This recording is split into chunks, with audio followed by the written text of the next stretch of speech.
Coming up on Look Today, well, the owners of Muzan House Restaurant in Saratoga Springs are calling for the release of emails between Saratoga City Center officials and city commissioners. I've got details. Plus, Veterans and Community Housing Coalition have announced new drop-off locations for donations.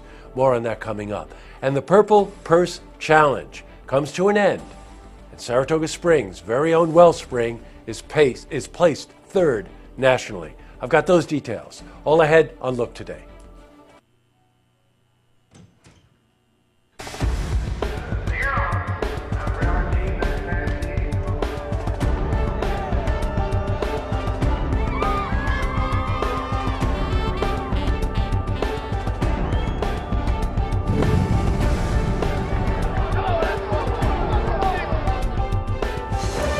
Welcome, everyone. I'm Jay Hood Jackson, and this is Look Today. Well, in tonight's program, I sit down with Philip Casabona and Corey Albrecht. They're from LARAC in Glens Falls, and they're here to talk about the upcoming Fall Arts Show. That's happening, by the way, this weekend, November 4 and 5. I also sit down with Chuck Lamb, jazz pianist and composer, and joined by Rhea Curley. She's a vocalist and a songwriter, and they're here to talk about Chuck's career and work with the Brubeck brothers in part one of my interview with them. Plus, we've got your weather for the Tri-North counties, but first, these headline stories. Well, in our lead story, the owners of Muzan House Restaurant in Saratoga are calling for the release of emails between Saratoga City Center officials and city commissioners. Now, David and Diane Pedinati are requesting the emails as part of their ongoing litigation against a proposed parking garage. Now, despite the court's decision to dismiss an appeal that was made by the city is still not releasing the emails.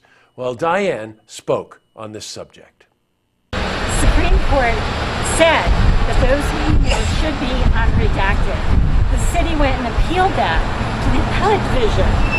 The appellate division dismissed that appeal. We still don't have those emails, and we wonder why. What does the city would have to hide with its relationship with the city center that they for 2.5 years would not provide that information to us. Now, we also spoke to David, her husband, about how this will affect Muzan House. What scares me the most is that their lack of communication with us, their lack of wanting to work with us.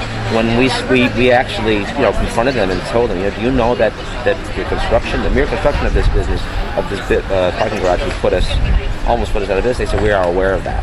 That was their answer to us. We are aware of it, and that was it. Wow. Okay, in other news, well, Veterans and Community Housing Coalition have announced new drop-off locations for anyone who wants to donate.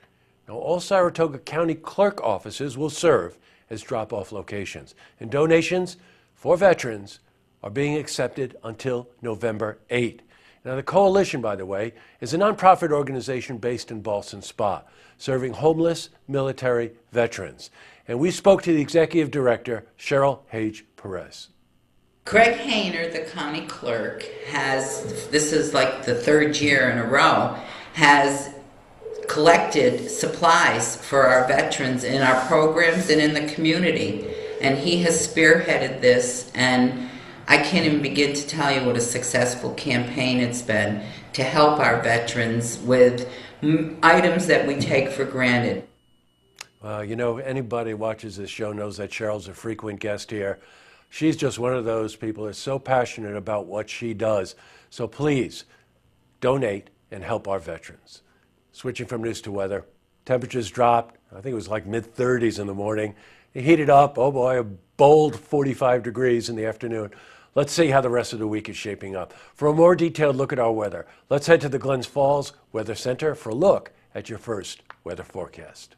Thank you, Jesse. I'm meteorologist Clarence Ponser with your first look weather update here on Look TV. Let's take a look at the weather maps for tonight. Warm front making its way through portions of the Midwest. Cool front boundary making its way through portions of South Dakota and Minnesota. Cold front making its way through portions of the northern Rockies and northern plains moving southward. So that's going to be a wet and stormy pattern for much of the Northeast, including here towards New England, as that high pressure just basically over New Brunswick and Nova Scotia. It's going to move to the northeast, and that's going to left with a stationary front boundary near Washington, D.C., and that's going to mean a stormy weather pattern for our area. Low temperatures will be lower to mid-40s across the Capital District, 42 in Fort Edward, 40 for Whitehall, will be about 42 or so degrees in Glens Falls. A little bit cooler up at higher elevation near Johnsburg and Pottersville, upper 30s to lower 40s. Rain likely. Could see a 10 to a quarter inch of rain out of this with the south breeze of roughly 5 or so miles per hour. A few morning showers, an additional 10 to a quarter inch of rain, high of 61 on your Thursday. Out the door forecast. Could see some scattered showers. A cool start with temperatures generally mid-40s. Extended forecast. The shower chances continue with that cold front passage as we head towards Friday. 62. Then we cool down. 52. Partly sunny skies. A morning low of 33. So those coats will be necessary, and then it'll be just a light jacket during the afternoon hours. Then we'll see additional rain and snow chances early on Sunday. Highs still mid-50s before additional 60% chance of showers on Monday. 62 the afternoon high, morning low of 44. That's a look at the first look weather update here on Look TV. I'm meteorologist Clarence Ponsler. Now I send it back to you, Jesse. Thanks, Clarence. Back to the news. Well, a group called Saratoga Progressive Action and other community groups gathered outside Representative Elise Stefanik's office in Glens Falls yesterday for a demonstration. Now, the demonstrators wore Mr. Moneybags masks, holding 3-foot checks paid by Medicaid and Medicare to the millionaires, billionaires, and big corporations. Well, this took place on the eve of the release of the Trump tax plan. Now, the demonstrators are protesting tax cuts for the rich at what they say is the expense of America's healthcare system. Now, we were at the protest and we spoke to Joe Seaman. He's a concerned resident. Our message to Stefanik is we want you to say no. We want to hear from you. We don't want you dilly-dallying. We don't want you trying to trick us, pretend you're on the fence. We want you to say no to the Trump tax scam. Not 1 penny for the millionaires and the billionaires, and not a penny cut from our Medicare, from our Medicaid, from the services we need. That is what democracy is all about. In other news, this is a great story. Purple Purse Challenge ended yesterday. If you've been following the program, you know that Maggie Frank has been a guest on here a number of times. She is the executive director of Wellspring, and it's a very important organization in Saratoga. Well, guess what? They came in third nationally. Now, in this competition, the top 3 organizations in the country that raised the most money received a monetary award from Allstate Insurance. And we spoke to Maggie today, and we talked to her about how the money will be used locally. We're going to be using that program in 3 ways. One is for safety, the other to support initiatives having to do with self-sufficiency, and then for initiatives having to do with social change. Wow. Congratulations, Maggie. I'm going to have a comment about that at the end of the program. Up next, I sit down with Philip Casabona and Corey Albrecht.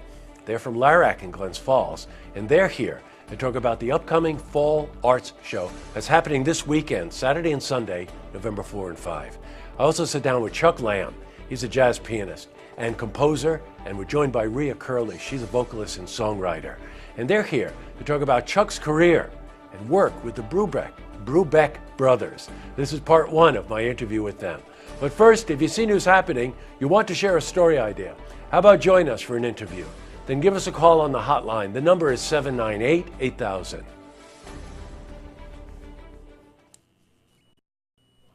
Well, that's all the time we have for this edition of Look Today. They tell me we're running really tight on time, so I really only want to highlight one lookout, and that's Maggie Frank and the organization Wellspring. That's an organization devoted to working on all issues related to domestic violence.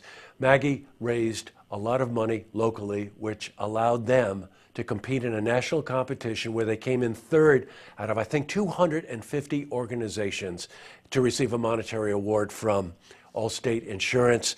Rumor has it that it's over $100,000 that they raised, and that money's coming right back into our community to work on issues of domestic violence. Congratulations to Maggie and our community. Tonight on Look TV, Saratoga City Council meeting. Don't forget, tune in tomorrow night for the stories that matter to you. Good night, everyone.